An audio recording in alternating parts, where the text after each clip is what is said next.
Good evening, good afternoon, ladies and gentlemen. Welcome back to another episode of High Top Sports Georgia. Today, we're going to be talking about the Georgia Bulldogs schedule. Going to go ahead and bring in now our Georgia insider, Mr. Bryce Mandela. Bryce, this schedule isn't your typical Bulldog schedule. I mean, you've been there for the last couple of years. I mean, it's you guys have gotten a lot of flack because it's been an easy schedule. Look, as much as I want to say yes, it has been. To each his own. You do enough to get the job done. That's all that matters. But this year, got a few cupcakes. But it's doozy. It's going to be a tough one. Yeah, in comparison to the 2023 schedule this past season, where everyone was saying it was a cakewalk, pretty easy schedule for SEC comparison. But this season, with the addition of Texas and Oklahoma, we don't play Oklahoma, but yeah, it's a gauntlet for sure. A lot of away games too. We're not really. I think our three toughest opponents, we all play on the road. So that's probably the biggest. That's probably the biggest factor. But yeah, definitely not what we've seen the past two seasons in terms of difficulty of schedule. And next year, it's going to go to 9 SEC schedules. So you're going to lose one of your cupcakes that we've got scheduled. And also, I mean, look, as a Gator fan, that schedule is a gauntlet as well. I'm excited. I think it's fun to have those kind of games. I want to get your thoughts on that too. I mean, obviously it's nice having a refresher every now and then, but I don't know, man. You get just getting riled up every Saturday to go into an absolute gauntlet with the expansion of the playoffs. I don't feel like it's before you had to go undefeated, right? So it made a little more sense. You had to be more strategical in your scheduling. I think this opens the door open a little bit with 12 teams. You don't have to be perfect, but you still got to play good football. And look, you're going against the best of the best each week. I mean, I think it's fun. What are your thoughts on that?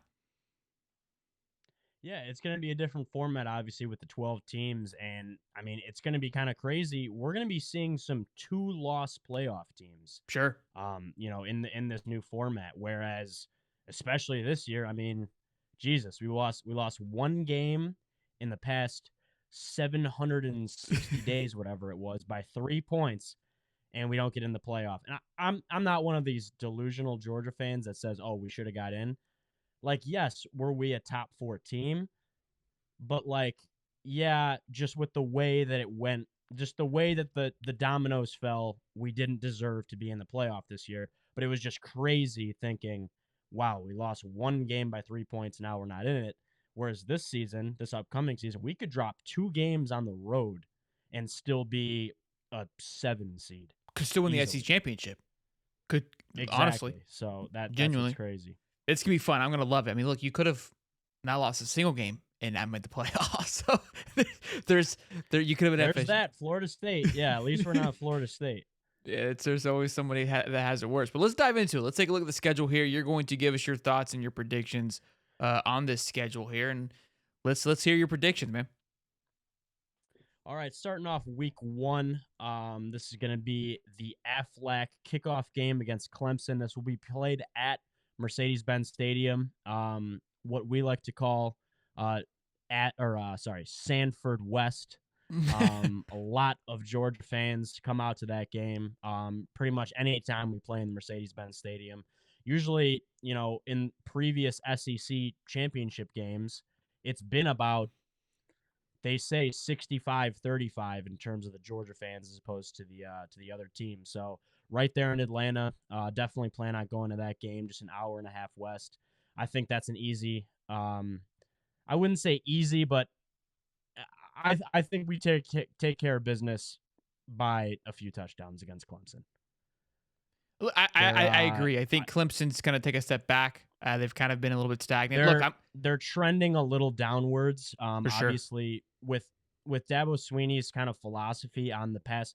I mean, what was it? Just this season, they just started picking up guys from the transfer portal, and barely that. Like they were very stubborn in terms of that. Like, and I get it. Like with the new age of college football, like not everyone wants to buy into getting players from the transfer portal, but it's like sink or swim. Like you got to adapt at some point.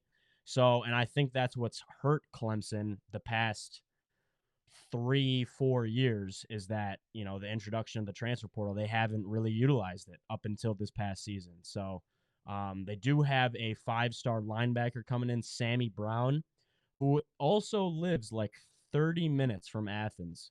So that was a big miss by Georgia. But yeah, so they got Sammy Brown coming in to make an impact. But yeah, I think that'll be a win. Easy dub for sure. I think it's an easy dub, but yeah. Yeah. Tennessee Tech. I mean, I don't want to. I don't want to make this video too long. Let's just put a W there. Fair enough. That's not going to be, yeah, especially at home too. Then Kentucky week 3. That'll be interesting because it will be Brock Vandegrift going up against the Dogs, our second/third string quarterback for the past 3 seasons. Graduated from UGA this past December. Born and raised in Athens, went to Prince Avenue Christian. So I think that'll be a win as well. Going on the road to Kentucky. Also, Jamon Dumas Johnson, one of our starting linebackers, transferred there too. So Kentucky gives me that Mizzou vibe where they've been slowly just building and building and building. I think last year the quarterback play wasn't the greatest. I can't remember his name from NC State at the very moment. Devin Leary. Thank you, Leary. I think it was a step down from Will Levis for sure. I think Brock Vandegrift, I'm high on Brock. I think he's going to do some great things. Yeah. And I think I actually put him in the top 10 quarterbacks on our main channel for this upcoming season. I think I put him like number 9. People were kind of frustrated, but I was like, look, this kid's been sitting at Georgia for quite some time. And I don't think he's not going to just go in there and flop. I think Kentucky's doing a good job. You got Kentucky a little bit later. I mean, you got them at their peak, I think, last year, 6-0, I believe they were when you met them, and just dragged them. Yeah, and just stomped them. I think it was like 51-13, something like that, and that was at home. Yeah. So I think going there and this early, it's as big. I don't think it'll be as big of a blowout, but yeah, I think we take care of business. I think it benefits them a little more being earlier in the season and at home. But I think you guys should have no problems for sure. They try to play the same game and they can't lie. They can't match up with you guys on that. Yep. So here's an interesting one. This is actually week 5, because we have a bye week 4, and I think that benefits us tremendously. Wow. When we played Alabama in the SEC championship game this year, we were already super knocked up, with injuries in the Georgia Tech game the week prior. And, Brock was not at 100%. Ladd was not at 100%. And those were 2 of our biggest playmakers for the past 2 seasons. And we did not look good in that Georgia Tech game the last week of the regular season. But I think if we had a bye week in between that and playing Bama in the SEC championship, I think we win the SEC championship last season. So, new coach. The only iffy part is it's at Bryant-Denny Stadium, and that's definitely not going to be an easy place to play. I will be in Tuscaloosa for that game. That is going to be an outrageous environment. I mean, the last time that Georgia played Alabama was in 2020 with the COVID season. They got stomped by the Crimson Tide, but there wasn't really fans at the stadium, so. But you know what? If this was Nick Saban's Crimson Tide, I don't think we could pull it out. With all the guys that they had that hit the transfer portal still there. But listen, I think Georgia beats Alabama on the road. I'm gonna say it, and a lot of people think so too.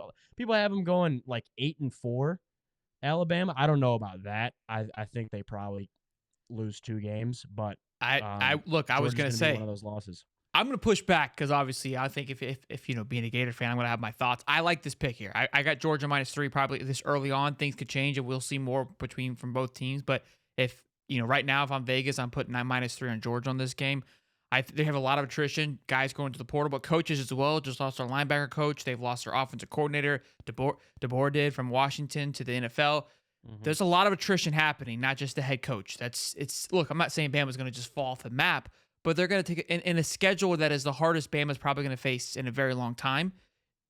With the SEC being at its peak, I would say, you got Texas coming in. It's going to be great. Oklahoma's going to be great. Tennessee's finding its stride. All these teams that typically are kind of having down years are hitting their stride when Bama, in a weird sense, not necessarily isn't taking a step back, but has some question marks. I think this is honestly probably easier in a way than some other games. Yeah. For sure. Then we got week 6. Georgia last season against Auburn, they struggled in that game. I mean, it was tied going into the 4th quarter, tied going into halftime as well. We kind of snuck it out late there, won 27-20. And Auburn is a program that definitely has taken a dip in the past few years, but now they're trending upward. They got, 5-star Cam Coleman coming in, number 2 wide receiver behind Jeremiah Smith. So, like I said, if this was at Auburn, this could be a very trap game. But luckily, this is in Sanford Stadium. Hopefully, it's a night game. I think we take care of business against Auburn as well. I like it. Look, I think that Bama game is going to tell you a lot. We're going to know a lot about Georgia at this point of the season. Week 5, I think, because you have the bye week, or week 6. So yeah. So then Auburn's week 6. Yeah. Yeah. Look, a lot of people are high on Auburn. A lot of people, it irritates me how high people are on Auburn because I just don't see it. I know they had a good recruiting class this last year, but a lot of question marks on the offensive side of things. Peyton Thorne, I'm not sold on. So I think you guys struggled more so just because Auburn's defense was pretty stout. It kept them in a lot of games last year. I think you'll be able to pull it off at home for sure. Yeah, 2 or 3 years down the line, it's a different story because I think it definitely affects the in-state recruiting now that Nick Saban's not in the state of Alabama. Sure, yeah, good point. I think that's a win. Mississippi State, haven't really watched them since Georgia played them in 2022. Nobody has. We were up by I remember we were up by 3 at the end of the half in 2022 because we let up a punt return on the last play of the half. I was just livid. I remember watching. We literally were up by 3 points going into the half. We ended up winning 40-19. But Mississippi State, they could potentially be the worst. I mean, they could be worse than Vanderbilt this year very easily. But yeah, I think that's a 40-point win right there for sure. Now, here we go. This is where it gets dicey, and I don't want to be that obnoxious Georgia fan that says, "Oh, we're going 12-0." I'm realistic. I want to be an analyst, I guess, as my career. I want to do this long term, so I'm not gonna be biased. But at Texas, I mean, this is gonna be right dead smack in the middle of the season. Returning Quinn Ewers, the favorite for the Heisman, him and Carson Beck. It's going to be an absolute show. But I think if there's any game that Georgia will drop, it's going to be this one. So I think, for the lack of, I don't know how to put it into words, just so I don't get my hopes up for a 12-0 season, I think this is the game that we could drop. I don't have really too much to say. They are losing a lot. They are losing their 2 biggest playmakers, A.D. Mitchell, who was a transfer from Georgia, and Xavier Worthy, their 2 best wide receivers, and then Sanders is their tight end. I forget his first name, but they're also losing him. So. Look, but they reloaded in the portal too. Yeah, they were monsters in the portal, number one. I think they are bringing back one of the most talented teams in football next year. And also, too, it's just look at that schedule. You're going through some gauntlets. You got Bama, Auburn, and then you're going into Texas. I mean, that is a hell of a stretch. It's honestly the perfect combo. And then you're going away, too. And then this stretch you got coming up is a gauntlet. We're about to get into it. I mean, it's all on the road. The Georgia-Florida game isn't technically – it's on the road.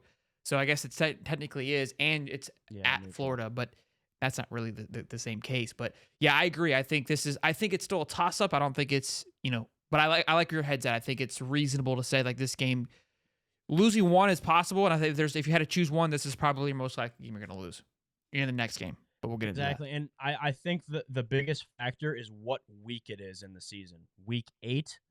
I mean, that is just smack dab in the middle of the season. I think if you put this game where the Bama game is and we're coming off a bye week to go to Texas, different. I think that's a whole nother story. But it's week 8, who knows what kind of, injuries we might be dealing with at that point in the season. It's just a tough week, and especially Texas's kind of introduction to the SEC.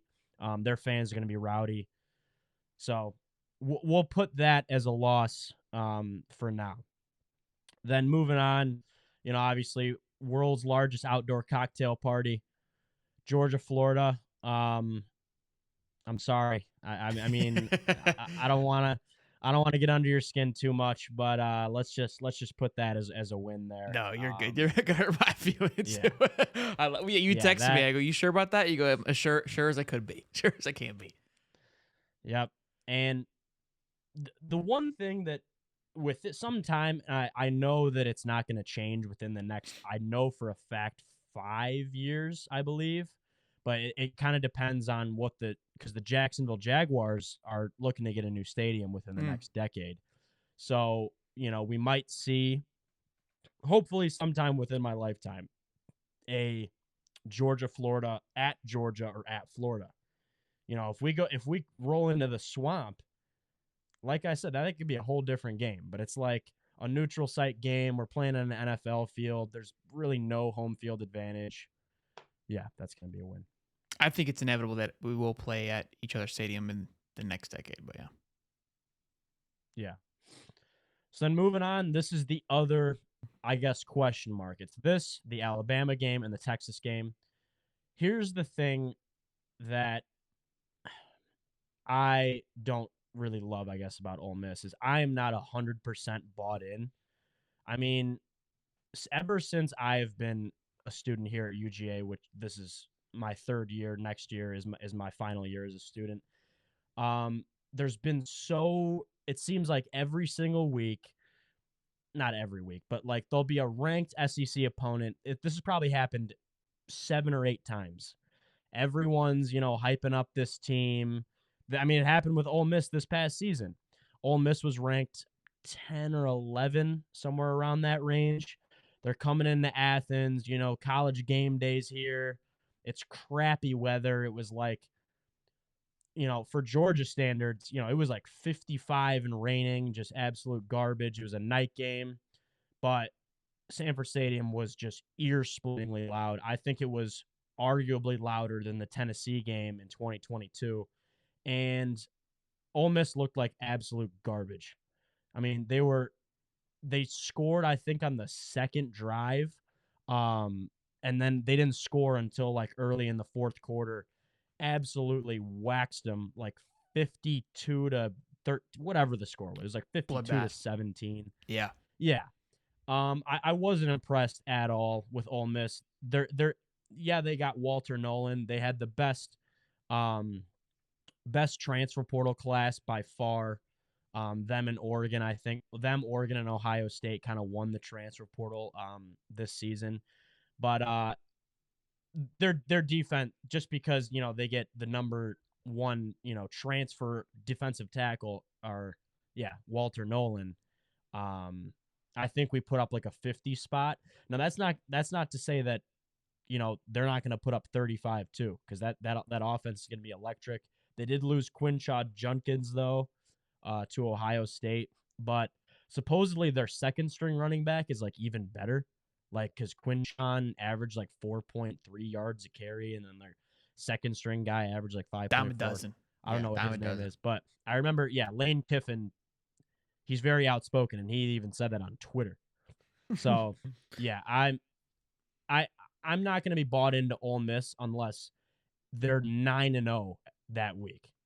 I agree. Ole Miss is. I love Lane, and I was heavy on him last year going into that Alabama game. I go, this is your time to shine, get it done, and they lost. And at that point, I was like, they just can't get the big ones in. That's it. And they went out there, they reloaded. People are high on them. They haven't lacked the talent, in my opinion. I don't feel like they've lost these. They didn't lose to you. Maybe they lost to you guys' talent, but I don't think they lost that Bama game to talent. They lost it to coaching, just being out coached and being, outmaneuvered. And I feel like that's going to be the same thing. We'll see. I mean, you got to think Lane's going to try to get it. I mean, you're the LA Rams. You've sold out for this year. You have to be competitive at least. I mean, with the way that it is, the new landscape, you got to think SEC championship. It's got to be it's SEC championship or bust, in my opinion, if you're Ole Miss. But I think you win. Exactly. And I'm not saying this is like a lock of a win. Sure. Like, I'm not saying that by any means, but 70-30, 60-40. I'm just not as impressed. Yeah, this is going to be like a 50 to 37 game or I'm talking something about like that. percentage wise though. Like you feel like 60-40 Georgia, 70-30 Georgia. Oh, my bad. Yeah. Yeah, I would say that that's right about that. 70%, I think they're going to win. Sure. But Okay. like it's on the road too, but it's not like what is it? Vaughn Hemingway Stadium, I believe. I think I nailed that where Ole Miss's home stadium. I've never really heard anything about like that being a super hostile environment. Now I could be wrong. And I know that game is going to be particularly rowdy because it's Georgia coming to town, but it's not like walking into Bryant Denny Stadium I think is a little more intimidating. The tailgating is pretty But intense at Ole Miss. They get buck nasty, but I don't I know. I have haven't heard heard that, about yeah. the stadium like we hear about the Swamp or Death Valley, both Death Valleys or Neyland State. Like right, those stadiums. Yeah, you don't hear, but it could be just Yeah. because of the company that they're in. All right, what we got? Tennessee next. Exactly. Tennessee at Georgia. I've expressed on previous shows, everyone's got their, school that they hate in the SEC. I Very didn't good. come in as a Georgia fan, when the rivalry of Georgia Florida was super hostile. It was a bloodbath every single year. I don't even mind.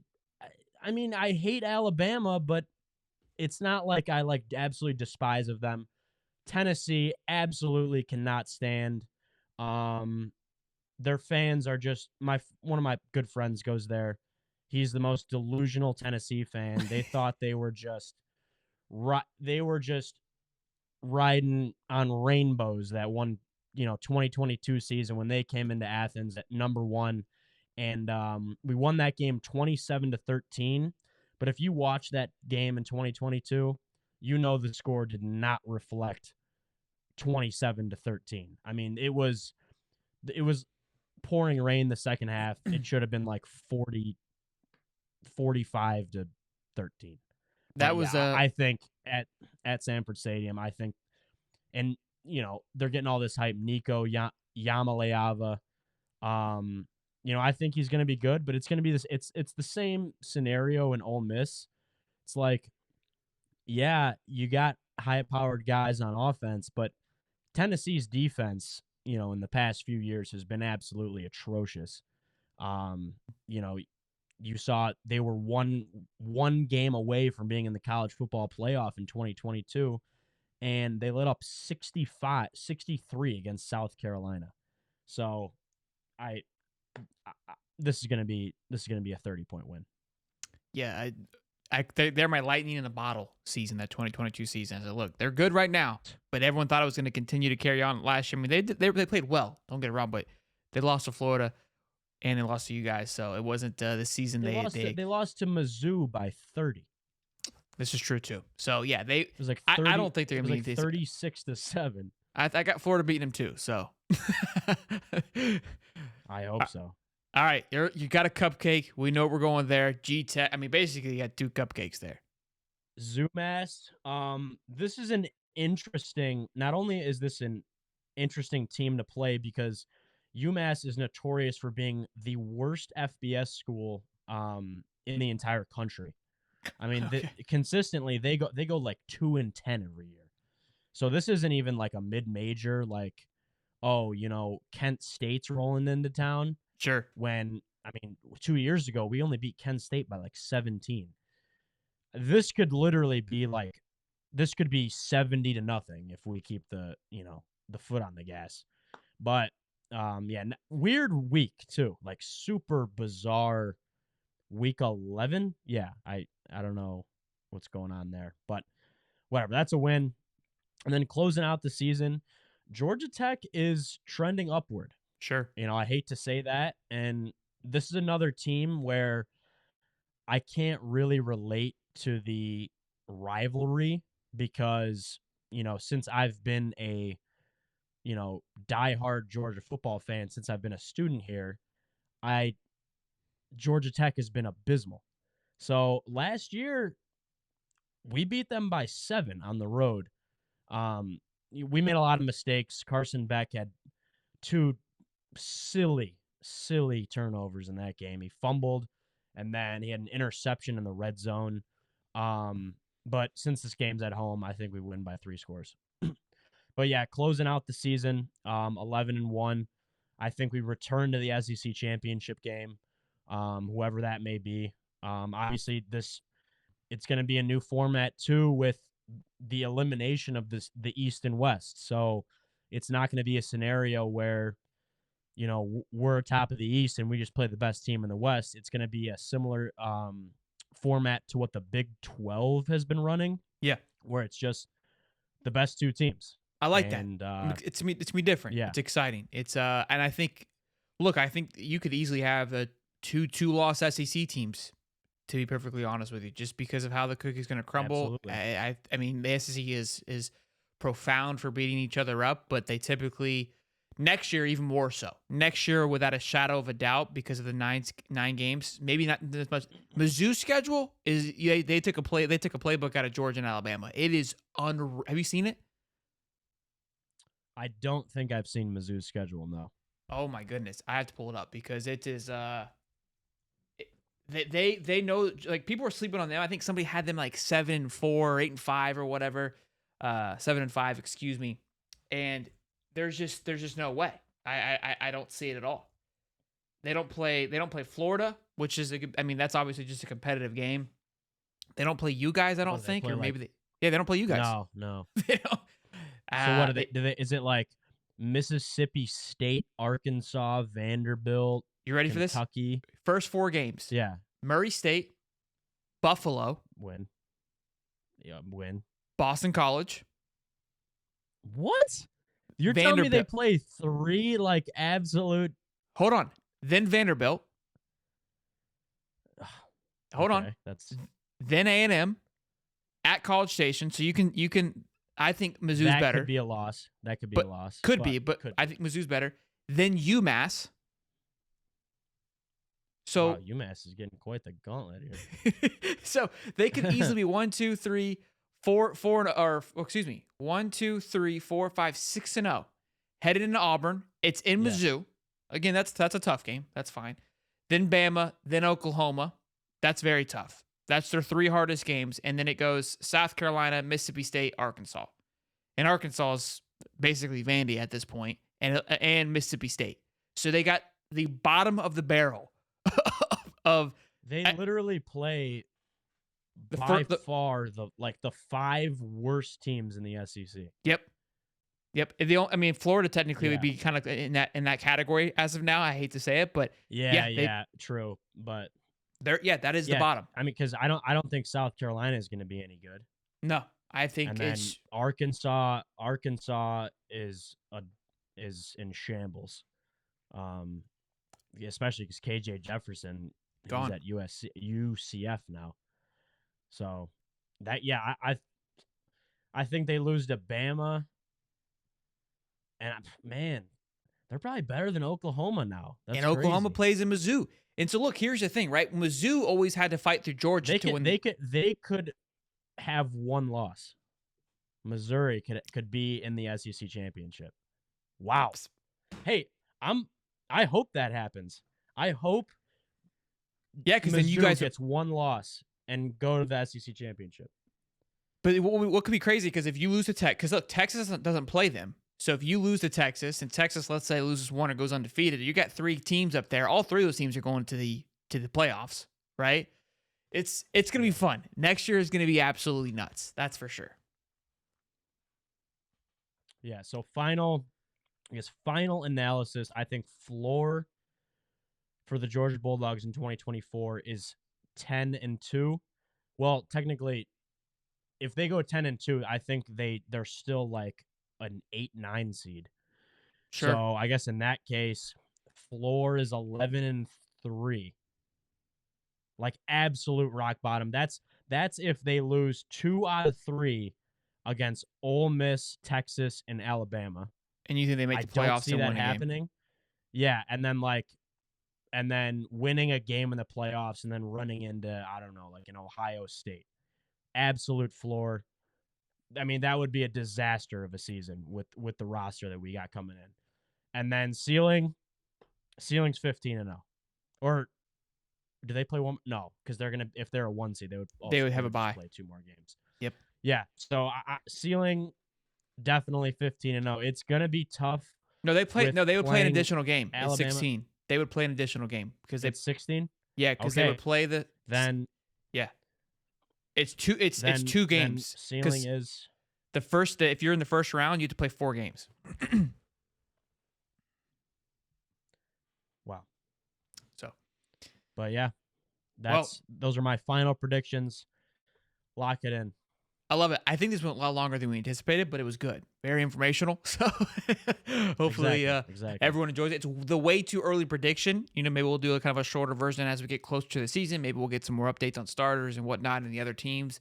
The SEC week is usually when the predictions come out. It's very strange. Like this is what happens. Watch happen on media week. They'll do the interviews, and however the interviews go and how they get a pulse on the coaches, that's how they then project the rest of the season. It happens every year. It makes literally no sense, but it's their gauge. Somebody picked Vandy to win the SEC last year because Clark Lee came out feeling pretty feisty. I'm telling you, nobody comes out and says it like blatantly, but it how can you after SEC Media Week then feel like, okay, we got a good pulse of things now of how the season's gonna play out? Nobody knows, but good stuff. Just about to hit 200 subs, so keep smashing the like button, boys and girls. Like and subscribe. Until next time, I'm Shelton. That's Bryce. We'll see you. Peace.